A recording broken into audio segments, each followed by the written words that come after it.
बिस्मिल्लाहिर्रहमानिर्रहीम। अस्सलाम वालेकुम नाज़रीन, उम्मीद और दुआ करता हूँ कि आप लोग जहाँ जहाँ पर होंगे खैर आफियत से होंगे। नारिन, वैसे आपने मैंने हम सब ने यूजुअली एक्सपीरियंस ये किया है कि जिस किसी इदारे में बंदा काम करता होता है, आप देखते हैं कि कोई रिटायरमेंट आती है किसी बंदे की, तो वो जाते हुए अपने कलीग से मिलता है कि यार सारी ज़िंदगी हमने इकट्ठे काम किया, कोई गलती कोताही हुई तो माफ़ करना मुझे, I am leaving this organisation. या लेकिन आज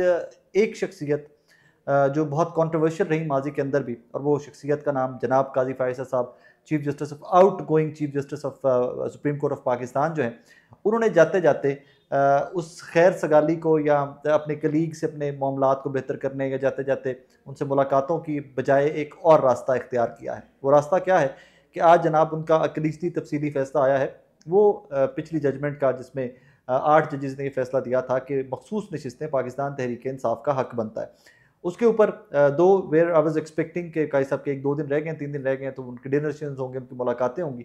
वहीं पर जाते जाते काई साहब जो हैं वो एक लंबी चौड़ी चार्जशीट अपने कलीग्स और अपने वो जो 8 जजेस हैं,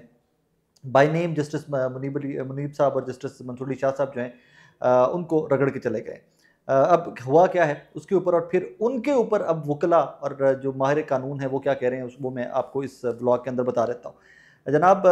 इस अकलीती तफसीली फैसले के अंदर उन्होंने लिखा है कि चीफ जस्टिस काई फाइसा का इख्तलाफी नोट 14 सफ़ात पर मुश्तमिल है। फैसले में आइनी खिलाफ वर्जियों कोताहियों की निशानदही मेरा फ़र्ज़ है। मतलब आज भी काई साहब को लगता ये था कि वो ठीक थे और 8 जजेस जो हैं वो गलत हैं, उन्होंने निशानदही की है अपनी तरफ से उन कोताहियों की। और आगे फरमाते हैं कि मैं तवक्को करता हूँ कि अक्सरियती जजेस गलतियों पर गौर करके उन गलतियों को दुरुस्त करेंगे। मतलब अब भी ये 8 जजेस जो हैं ये तफसीर उस मखसूस नशिस्तों का फैसला चेंज करेंगे, तहरीक इंसाफ से छीनेंगे और नून लीग पीपल्स पार्टी इनमें बांटेंगे, तो फिर ये फैसला बिल्कुल ठीक है। आगे फर्दर लिखते हैं, मॉक करते हुए ज़रा लिखते हैं कि पाकिस्तान का आइन तहरीरी है और आसान ज़ुबान में है। मतलब कि इन जजेस को आसान ज़ुबान में था, इनको समझ आना चाहिए था आइन। तो सवाल ये है कि क्या काजी साहब आपको ये आइन समझ आता रहा थ्रू आउट, या उस इलेक्शन कमीशन जिसके ऊपर आप बार बार सवाल करते रहे कि हमने बल्ले का निशान छीना था, पाकिस्तान तहरीक इंसाफ को एज अ पार्टी ख़त्म नहीं किया था, और फिर आपके उस फैसले की गलत तशरीह के ऊपर खुद आप कहते रहे कि जी इलेक्शन कमीशन ने गलत तशरीह की है, तो उसके ऊपर पूरे मुल्क में केओस, जहाँ पर आज ये मुल्क खड़ा हुआ है, आपका एक फैसला भी उनमें से मेन क्या मेरे नज़दीक सबसे इंपॉर्टेंट है ही वो फैसला था, जिसकी वजह से आज आपका मुल्क, आज आपकी डेमोक्रेटिक क्योटिक सिचुएशन जो है, हर तरफ क्योस, हर तरफ जो अफरा तफरी फैली हुई है, उस बल्ले वाले निशान ने उसकी बुनियाद रखी थी, और उसके बाद आज पाकिस्तानी यहाँ पर पहुँचे फिरे। फिर आगे फरमाते हैं जनाब कि बदकिस्मती से नजरसानी समात मुकर्रर नहीं हो सकी। जनाब आपने जस्टिस मुनीब साहब को जिस तरह कमेटी में से निकाला था, जिस तरह आपने 63A का रिव्यू सेट किया था, आप इसके लिए भी तारीख मुकर्रर कर देते। आप इसके ऊपर भी कर लेते कि जनाब 63A की तरह हम इसको भी रिव्यू लगा रहे हैं इसका, और मैं ये डिसाइड करके जाऊँगा। क्यों आपने छोड़ दिया, और क्यों आपकी जाते जाते गुस्सा निकाल रहे हैं? बज़ाहिर लगता तो ये है कि एक्सटेंशन नहीं हुई। I am sorry to say that, like but that is in the air, everybody is discussing it that way. काई साहब की एक्सटेंशन नहीं हो सकी, काई साहब is outgoing chief justice now, तो अब ये गुस्सा है, गुस्सा निकालिए वहाँ पर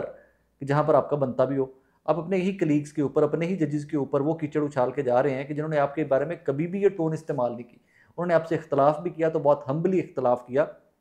और आगे चलकर मैं आपको बताता हूँ कि आज मेरे ही शो के अंदर 8 बजे ABN न्यूज़ पे चलेगा, उसमें हामिद खान साहब, उसमें आबिद ज़ुबैरी साहब मेहमान थे। उनसे डिटेल में मैंने डिस्कस किया कि जनाब क्या माजी की कोई इस तरह की मिसाल मिलती है कि कोई आउट गोइंग चीफ जस्टिस अपने ही कलीग्स, अपने ही ब्रदर जजेस के बारे में इस तरह की लैंग्वेज, या उनके यहाँ तक कह दे कि रिव्यू सिंस पेंडिंग है, तो रिव्यू पेंडिंग है, लिहाजा इसके ऊपर अमल दरामद भी कोई ज़रूरी नहीं है, और अमल दरामद ना हो तो कोई कंटेम्प्ट भी नहीं बनती। मतलब हुकूमत को एक नैरेटिव बनाकर काजी फाइसा साहब रिटायर हो गए, उनको एक नैरेटिव बनाकर देकर जा रहे हैं कि जनाब मैंने ये लिख दिया है इजाफी नोट के अंदर जनाब कि अगर इसके ऊपर इंप्लीमेंटेशन नहीं भी होती तो ना कंटेम्प्ट ऑफ कोर्ट लगेगी, और इंप्लीमेंट करना कोई ज़रूरी भी नहीं है क्योंकि इसका रिव्यू पेंडिंग है। इसका मतलब है कि supreme court of Pakistan in days to come कोई भी फैसला दे दे तो उसके ऊपर काई साहब का ये वाला प्रेसिडेंट अप्लाई होगा कि जनाब जब तक रिव्यू नहीं लग जाता, इसका मतलब ये हुआ कि सुप्रीम कोर्ट का फैसला आया, उसके ऊपर कोई स्टेटस को नहीं है, उसके ऊपर कोई स्टे नहीं है, अमल दरामद नहीं हो रहा, तो जजेस कह देंगे या बाकी जो वकला है वो ये प्ली लेंगे जो काई साहब ने कहा था, जनाब चीफ जस्टिस ऑफ पाकिस्तान ने कह दिया था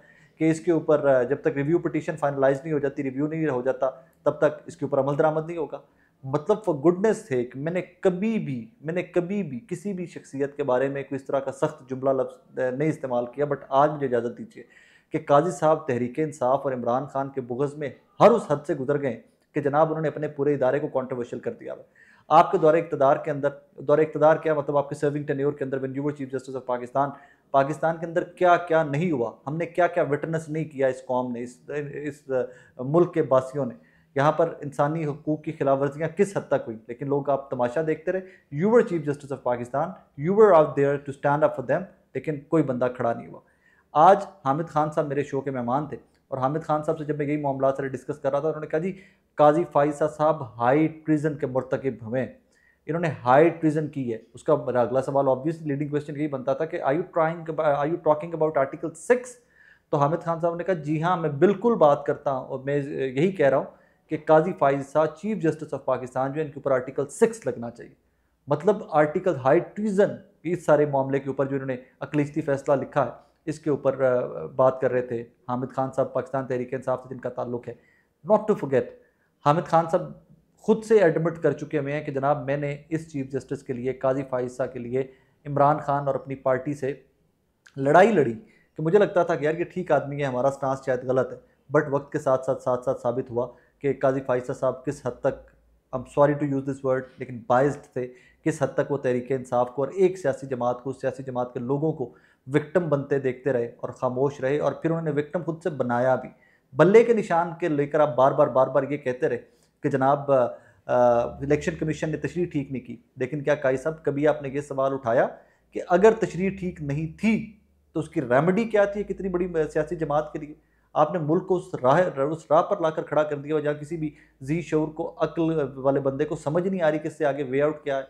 आईनी तरमीम आपके चीफ जस्टिस ऑफ पाकिस्तान होते हो गई, आपके वकला, आपके जजेस जो हैं वो आपकी तरफ मुंह देखते रहे कि अभी काजी फाइसा साहब इसके ऊपर स्टैंड करेंगे, अभी काजी फाइसा साहब इसके ऊपर स्टैंड करेंगे। हर चीज़ का बड़ा गर्क करके रख दिया गया, लेकिन आप खामोशी से वहाँ पर एक इंसानी हकूक़ का मकबरा बनवा कर, जिसको वसीम मलिक साहब और मरियम नवाज़ खान साहबा कहती हैं, सुप्रीम कोर्ट के बड़े पढ़े लिखे रिपोर्टर, काबिल रिपोर्टर्स हैं हमारे दोनों कलीग हैं, वो कहते हैं कि जनाब वहाँ पर इंसानी हकूक़ का एक मकबरा बनवा कर जो outgoing chief justice of Pakistan not there. इससे आगे चले तो आबिद ज़ुबैरी साहब भी बड़े सीनियर वकील हैं, हमारे कानून हैं। आबिद ज़ुबैरी साहब से भी मैंने इसी चीज़ के ऊपर रहनुमाई चाहिए। मैंने कहा जनाब मुझे गाइड कीजिए कि काजी फाइसा साहब ने जो लिख दिया है अपने कलीग्स के बारे में कि इनका फैसला गलत है, और मैं उम्मीद करता हूँ कि ये अपने फैसले को ठीक करेंगे। तो उसके ऊपर आबिद ज़ुबैरी साहब ने कहा कि जनाब ये वो काम करके जा रहे हैं कि इस मुल्क के आइन के अंदर, कानून के अंदर ये प्रोविजन मौजूद हैं कि कोई चीफ जस्टिस रिटायर भी हो जाए तो इस तरह के मामलात, या जो उस शिक या उस आर्टिकल की तरफ इशारा करते हुए 209 गालिबन, कि उनके बाद भी कार्रवाई उनके ऊपर की जा सकती है। मतलब कि काजी फाइसा साहब ने जाते हुए इतना बड़ा बॉम्बशेल गिराया है, काजी फाइसा साहब ने इतना जाते जाते इतना बड़ा पेंडोरास बॉक्स खोल दिया है, और इस पेंडोरास बॉक्स को खोलने का सिर्फ एक सियासी मकसद समझ आता है। I would be very honest with you, being a Pakistani, being student of journalism, being student of current affairs, सिर्फ एक समझ आती है कि वो तमाम इक़दामात जो हुकूमत गलत करती आई है, जिन्होंने इलेक्शन कमीशन ने जो गलत इक़दाम किए, उन्होंने 8 जजेस के फैसले को मानने से इनकार किया, आज तक मखसूस नशिस्तें नोटिफाई नहीं हुई, आज तक पाकिस्तान तहरीक इंसाफ को नहीं दी गई। काजी फाइसा साहब उसकी राह हमवार करके जा रहे हैं। PMLN पीपल्स पार्टी और हुक्मरान जमातों को एक पॉलिटिकल नैरेटिव देकर जा रहे हैं कि जनाब मैं ठीक है, मैं आपके साथ था, ये फैसला गलत था, इसके ऊपर अमल दरामद नहीं होना चाहिए था, और अब कल सुबह ही, कल का दिन चढ़ेगा तो मेरी रीडिंग ये है, मेरी परसेप्शन ये है, मेरा हंच ये है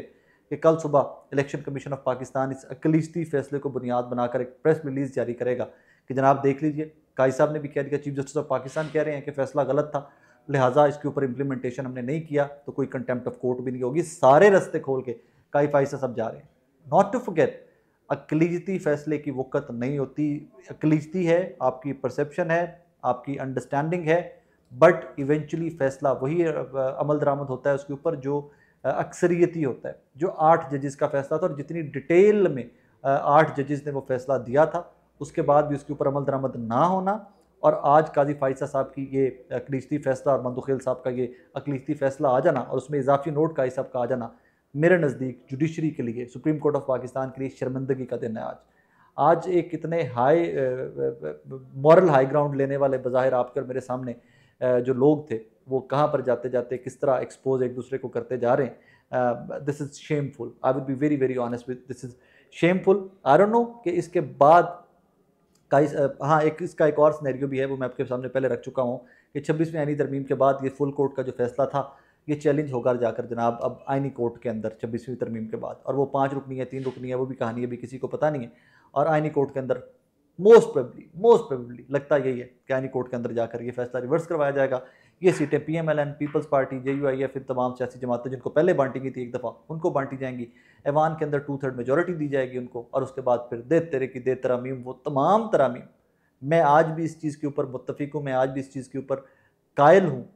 कि जनाब वो तमाम तरामीम जो सबसे पहला मुसवदा आया था और वो तरामीम नहीं हो सकी थी, मौलाना फजलुर रहमान साहब इंटरवीन किए, JUIF इंटरवीन की, इवेंचुअली वो तमाम तरामीम जो हैं वो 1 बाय 1 पास करवाई जाएंगी। आप भी यहाँ पर, मैं भी यहाँ पर, हम ये तमाशा देखेंगे। और जब आप और हम ये तमाशा विटनेस कर रहे होंगे तो आपने काई फाइज़ साहब का ये अकलिस्ती नोट, ये इजाफी नोट, उनका बल्ले के निशान वाला फ़ैसला, उनका मखसूस नशिस्तों वाली सारी प्रोसीडिंग के जो समात के अहवाल थे, ये तमाम चीज़ें आपने अपनी अक्ल और दानिश में अपने जहन में रखनी है, और उसके बाद सवाल करना है कि जहाँ पर आज आप और मैं खड़े में इसका ज़िम्मेदार कौन है। अपना ख्याल रखिएगा, दुआ में याद रखिएगा।